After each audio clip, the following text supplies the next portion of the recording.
Welcome, everybody. My name is Roger Thompson, and I'm so thrilled that you've taken the time to join me today. Now, today is not going to be your typical time management workshop where we talk about the Pomodoro technique and time blocking and task batching, calendar management strategies, and all of the like. That is not the focus today. This is actually going to be a workshop where we debunk this idea of time and our fascination with really trying to maximize how much we can get done in a day, in a week, a month, a year. And it's really based on the backs of this book called 4,000 Weeks by Oliver Burkeman.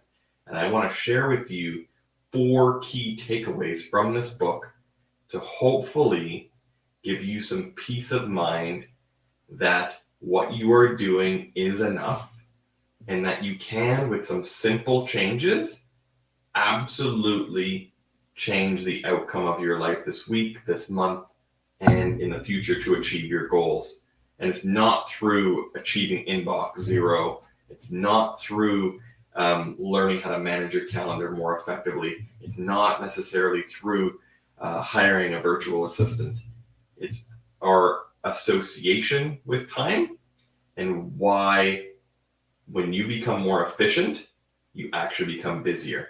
So if you feel like that, if you feel like you are just spinning, always have stuff to do at work, at home, then this is the place for you. So let's jump right into it. Okay, so first and foremost, Oliver Burkeman wrote this book called 4,000 Weeks. It is phenomenal. I've really enjoyed reading it. I don't know why I didn't find it sooner. I honestly needed it because I had been one who was really trying to be more efficient in a lot of the things that I was doing. Just kind of my DNA to do that. I do enjoy it as well, but I recognize that it wasn't necessarily a healthy habit. And this book kind of changed my perspective and how I think about time, and I wanted to share this with you. So this TED Talk is a great introduction to his book. If you want to dig a little bit deeper than what I'm going to be sharing with you today, it's called How to Stop Fighting Against Time. Just Google it, YouTube, etc. You'll find it under TED Talks. It's got hundreds of thousands, if not millions, of views already. So let's jump into some of the core concepts. So first and foremost, this is the thing. The pitfall of poor time management is not actually that you don't get enough done. So like we usually think, if we don't manage our time, we're not going to get enough. We're not going to get all the things we need to do done. And that might be true, but really we have kind of two worlds, right? We have two extremes, I should say. One extreme is we have, individuals who kind of fly by the seat of their pants, and you know who those people are. Maybe you are too. You just roll with the punches, and things come up, and you do it, and and that's all good. Then you have the other side of the equation, where you have folks who are hyper-focused. They've got a streamlined calendar, they've got their day time blocked to the max, their week is fully booked, their inbox is always managed effectively, and they honestly are the ones at work that you want to give projects to because they happen to get things done and crank it out. But those people, honestly, and trust me, I fell in that bucket for a long time, sometimes do today as well, they don't seem to be freeing up more time for themselves or really accomplishing what matters the most. That's not necessarily the case. They have just become more efficient. So let's start off with the first point for today, which is the paradox of efficiency. And we're going to use email as an example. Guess what? The faster you respond to email, the more emails you will receive. You will be known as someone who responds to emails quickly. Therefore, people will tend to send you more emails.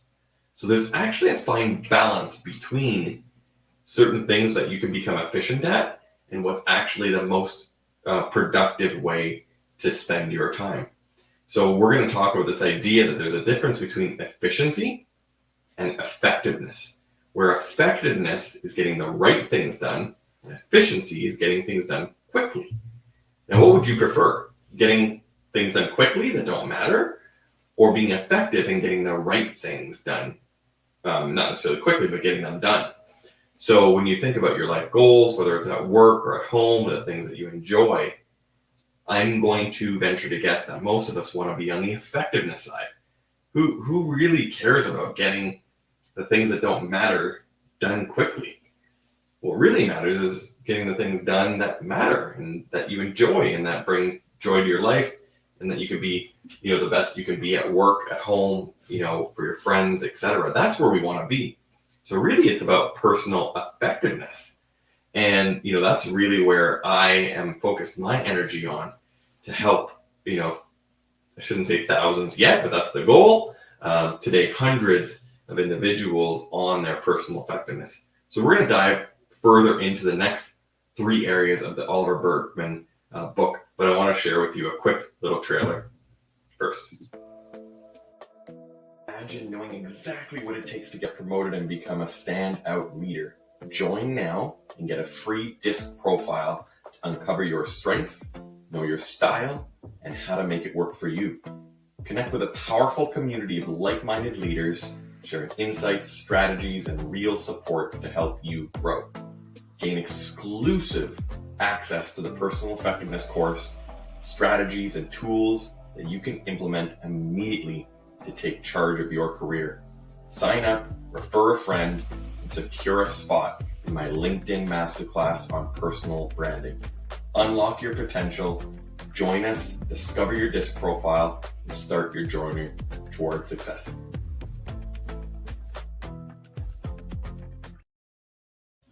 All right, that was my quick little commercial plug for my personal effectiveness system. I have a phenomenal community. So thankful for the hundreds of members that are already in there, enjoying the fruits of the labor of love over there. But let's continue on the workshop today. So number 2 is, so we talked about number 1, the paradox of inefficiency, this idea that getting things done quickly actually breeds more things.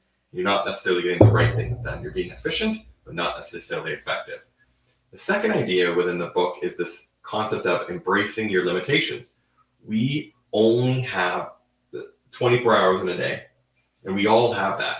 So if we know that we're not going to get everything done, why don't we at least be intentional and understand and appreciate, so that we can start to say no to certain things and be more intentional with our time. And the way that we can do that is by setting some limits. Social media is a perfect example. It has absolutely sucked up so much of our time, and it's so powerful in doing that. There's a lot of value there. I'm not necessarily suggesting we shouldn't be on it. I certainly am, as you all know. But maybe we should limit our amount of time we spend on it, because maybe it's not allowing us to achieve the goals that we're hoping to achieve. When we're at work, we have a particular project that's maybe of medium importance or low importance. Maybe we should limit how much time we spend on that thing. Like, why spend an hour on something that could take 10 minutes that's low value? Instead, why don't we reinvest that time in something that's more valuable, and can help us achieve those longer term or even shorter term goals? So being intentional with how we go throughout our day and our week, but embracing limitations as a guiding force, so that we know that, so that we can protect essentially the things that we need to make time for. Because usually, specifically at work, if we don't get what we need to get done at work done, because we're trying to be super efficient, and that might spill over into your home time, right? Because you want to get it all done. And then your home time starts to suffer because you're not spending enough time over there. So it's just embracing your limitations, that we are human. We're not going to get it all done. Okay? You're not. Number 3, mindfulness and presence. So being fully present in the moment of that task, that meeting, that activity truly allows you to embrace it fully. When we are not mindful and we're just doing and we're in go mode, you might honestly ask yourself at the end of the day, what did I do today? You think there's, man, I got a lot of stuff done, but what was it? So being mindful and present when you're engaging in an activity can really feed the soul and really improve your experience and your enjoyment of either the task, the hobby, or whatever it is, that thing that you're doing. The phone, can be a huge distracting force as well. So I would highly suggest that you try to singularly focus on particular tasks or activities and experience and enjoy and be present and in the moment, and kind of smell the roses while you're doing so. Very important. Do not multitask. that idea is antiquated. And, for some situations, you can task batch, we call it. But, I would not promote, the idea of being a multitasker, doing 100 things at once, or 3 things at once, or 4 things at once. Task batching, which I mentioned, I'll tell you what that is quickly, where you stack maybe 2 things at the same time, going for a walk, listening to an audiobook, 2 things one time. Yeah, in those situations, that's a great task batching approach. But doing multiple things at once, going from one to the other, is very taxing, very tiring, and will likely reduce your effectiveness as well. And last but not least, from Oliver Berkman's book, changing our approach to time. So this is the idea here, is that overall, we just need to really rethink what it means in our relationship with time and how we think about it. For those that are highly efficient in the tasks that we accomplish, if you have the sense that you're always busy and you just can't seem to catch up, you gotta start saying no to certain things. You need to strip away a lot of things that you've agreed to do. Certainly some tasks can be done efficiently, and that's positive, but it does not mean that you should be doing that and sacrificing why you're trying to be efficient. If you don't know your why, then what's the point? So really, that's the thing with 4,000 weeks, is why is it called that, right? Let's really end off with this idea. The idea is that in general, we all have 4,000 weeks to live on average. And because we have limited time in our life, we don't have a finite life, then we need to be intentional with how we use our time and how we think about time, and understanding that the pursuit of efficiency is not the answer. The answer is prioritizing, understanding your limitations, and being in the moment when you are engaged in an activity, to really appreciate, show gratitude and gratefulness for the opportunity to do whatever that thing is.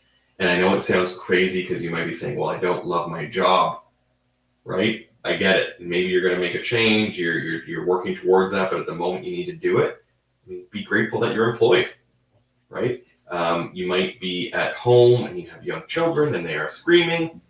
Remember that there are people who would, really, really love to have that because they're not able to have children or, whatnot. So in everything we do, we can find a level of gratitude, and that mindful attitude towards being present and appreciative can really change your outlook and the way that you approach things.